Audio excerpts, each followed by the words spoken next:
He was a famous filmmaker and he was killed in the street. He was shot and they tried to slit his throat and they put a knife in his stomach with a letter on it for another girl, Ayaan Hirsi Ali. And it said, "You are next." So it strengthened my anti-Islam feelings in such a way that I thought, well, I have to become politically active to do something and stop this evil of harming our country. You started politics because of Islam? Yeah, and that really had to do with Islam. That was the reason that I wanted to write a book, to explain to people why Islam was a danger for the world. When I was writing my book, like I said earlier, the questions, the doubts I had about Christianity popped up again. And that was about truth, of course, because I was a believing Christian guy. And yeah, the Christian questions I had in the end were answered in an Islamic way. Because, of course, when I started writing the book, a lot of people think that it was a political book. But it wasn't so much a political book, it was a religious book, because I wanted to show people why Islam was a danger as a religion, and I wrote it from a Christian perspective. So in the beginning I made a comparison between the Christian concept of God and the Islamic concept. So I started comparing it. But because I had these doubts about the Trinity and I saw Tawheed,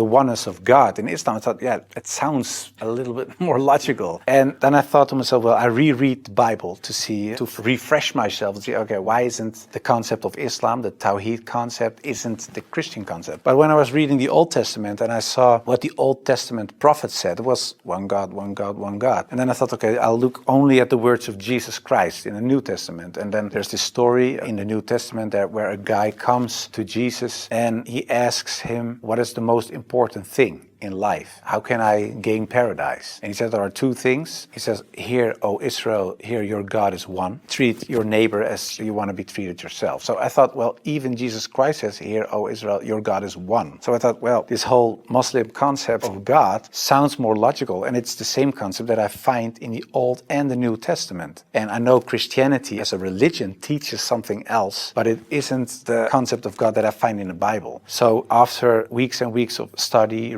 rereading all kinds of books, I thought to myself, okay, perhaps this oneness of God is something that is true.